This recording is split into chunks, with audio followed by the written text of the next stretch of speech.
Assalamualaikum warahmatullahi wabarakatuh. Kali ini kita akan membahas Intan Pariwara kelas 11 bagian penilaian akhir tahun part 3 nomor 21 sampai dengan nomor 30. Mari kita simak bersama-sama. Kita mulai dari nomor 21. Suatu limfosit diketahui berfungsi menurunkan dan menghentikan respon imun dengan cara menurunkan produksi antibodi dan mengurangi aktivitas sel T pembunuh. Senyawa ini akan bekerja setelah infeksi berhasil ditangani. Jenis limfosit apakah yang dimaksud? Jadi ingat ya, di sini limfosit kan ada sel B dan juga sel T. Nah, sel T sendiri itu berperan dalam respon kekebalan sekunder. Sel T ada 3 jenis, ada sel T sitotoksik atau disebut dengan sel T pembunuh. Kemudian ada sel T pembantu yang fungsinya adalah membentuk sel T lainnya dan juga sel B plasma. Dan ada juga yang ketiga adalah sel T supresor. Nah, sel T supresor ini berfungsi untuk menurunkan dan menghentikan respon imun dengan cara menurunkan produksi antibodi setelah infeksi berhasil ditangani. Ingat ya. Oke, jadi di sini jawabannya adalah yang D, sel T supresor. Nomor 22, terbentuknya nanah menjadi tanda bahwa sistem pertahanan tubuh berfungsi dengan baik. Nanah tersebut merupakan, ketika kalian jatuh, kemudian ada luka, di luka tersebut keluar nanah. Nanah ini menjadi tanda kan kalau sistem pertahanan tubuhmu berfungsi dengan baik. Kenapa? Karena nanah itu dihasilkan ketika proses fagositosis berhasil mencerna si patogen. Jadi sel darah putihnya itu berhasil mencerna atau memakan patogen. Patogen di sini bisa berupa bakteri atau virus yang berusaha masuk ke dalam jaringan tubuh kita.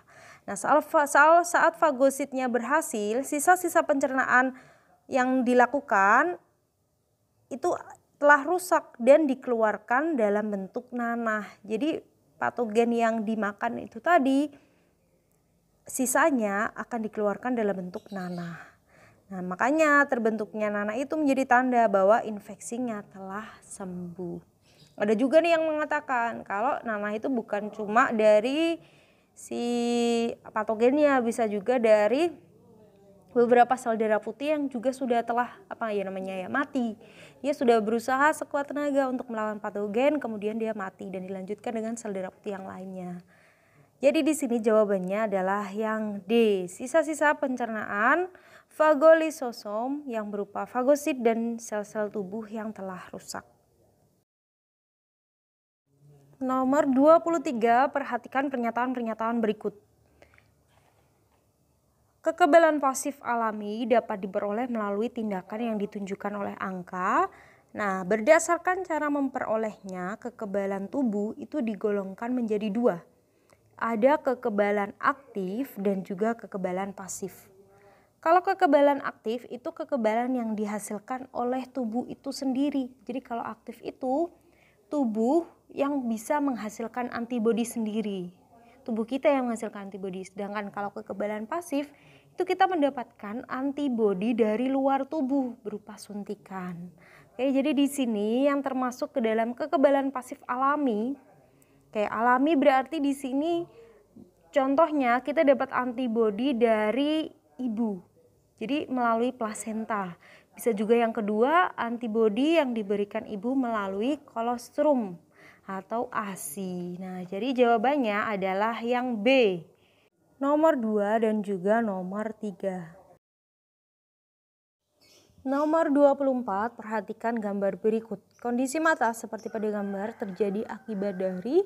Nah, gambar pada soal nomor 24 ini menunjukkan kelopak matanya mengalami ptosis atau penurunan sebelah akibat lemahnya otot lurik. Nah, gangguan ini salah satunya disebabkan karena adanya penyakit yang namanya myasthenia gravis. Nah, ini gangguan autoimun yang disebabkan karena antibodi menyerang reseptor asetilkolin sehingga kadar neurotransmitter yang berperan dalam pergerakan otot berkurang. Akibatnya apa sih? Otot itu menjadi lemah karena transmisi sinyal dari otak ke otot itu terhambat. Jadi di sini jawabannya adalah A. Antibodi menyerang reseptor dari asetilkolin. Nomor 25, pasangan yang tepat antara tipe antibodi beserta fungsinya. Ingat ya, antibodi di sini dibagi menjadi 5, ada imunoglobulin A, D, E, G, dan juga M.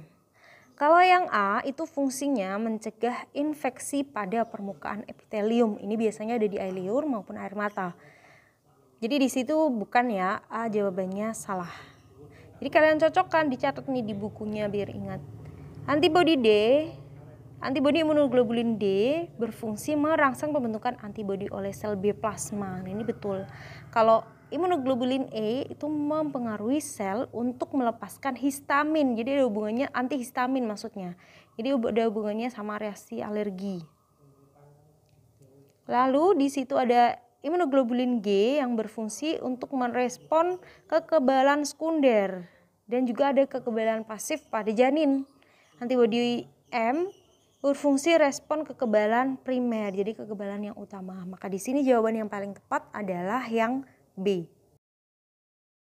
Nomor 26, peristiwa yang terjadi ketika proses fagositosis memasuki tahap ingestion adalah, jadi fagositosis itu kan tahapannya ada pengenalan, pergerakan, kemudian ada perlekatan, lalu penelanan atau ingestion, pencernaan dan juga pengeluaran. Nah, untuk yang penelanan di sini membran fagositnya akan mulai menyelubungi seluruh permukaan partikel asing, kemudian menelannya ke sitoplasma dalam fagosum. Jadi dimasukkan, ditelan. Oke, maka jawabannya di sini adalah yang A. Nomor 27, fungsi antibodi A dan B secara berurutan adalah, jadi ini gambarnya ada di LKS kalian, bisa kita cek ya di sana. Jadi untuk gambar A itu adalah gambar dari imunoglobulin A. Sedangkan gambar B itu imunoglobulin M. Nah, kalau A itu ditemukan di air mata, air ludah, keringat, dan juga membran mukosa. Fungsinya tentu saja dia untuk mencegah infeksi pada permukaan epitelium. Selain itu, imunoglobulin A juga terdapat di kolostrum yang fungsinya untuk mencegah kematian pada bayi akibat infeksi saluran pencernaan. Kalau imunoglobulin M itu antibodi yang pertama kali dilepaskan maksudnya ke aliran darah pada saat terjadi infeksi pertama kali sebagai respon kekebalan primer. Ingat-ingat ya, M itu respon kekebalan primer. Jadi di sini jawaban yang paling tepat adalah yang D. Nomor 28, salah satu bentuk teknologi kontrasepsi yaitu vasektomi. Nah, teknologi kontrasepsi tersebut bertujuan untuk vasektomi ini tindakan medis yang digolongkan sebagai kontrasepsi permanen. Maksudnya gimana?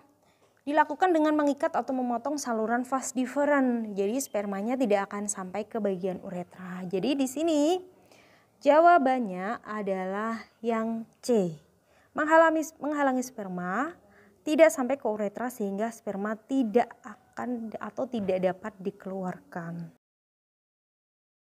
Nomor 29, jenis vaksin yang diberikan agar tubuh kebal terhadap penyakit yang disebabkan oleh infeksi Corynebacterium diphtheria adalah, jadi imunisasi itu kan salah satu cara nih untuk membentuk sistem kekebalan tubuh. Contohnya adalah imunisasi DPT. Nah, imunisasi DPT ini imunisasi yang digunakan untuk penyakit difteri. Selain difteri bisa juga pertusis dan juga tetanus. Maka jawabannya di sini adalah yang D, vaksin DPT. Nomor 30, pengecekan penyakit genetik pada bayi yang masih berada dalam kandungan dapat dilakukan dengan cara, nah di sini menggunakan cara yang namanya amniosentesis. Amniosentesis ini merupakan teknik pengambilan cairan amnion saat fetus masih dalam uterus. Jadi cairan amnionnya akan diuji DNA-nya menggunakan alat untuk mendeteksi penyakit genetik atau penyakit bawaan, seperti contohnya adalah Down syndrome. Oke, jadi di sini jawabannya adalah yang D. Sekian pembahasan kita kali ini, semoga bermanfaat. Terima kasih. Wassalamualaikum warahmatullahi wabarakatuh.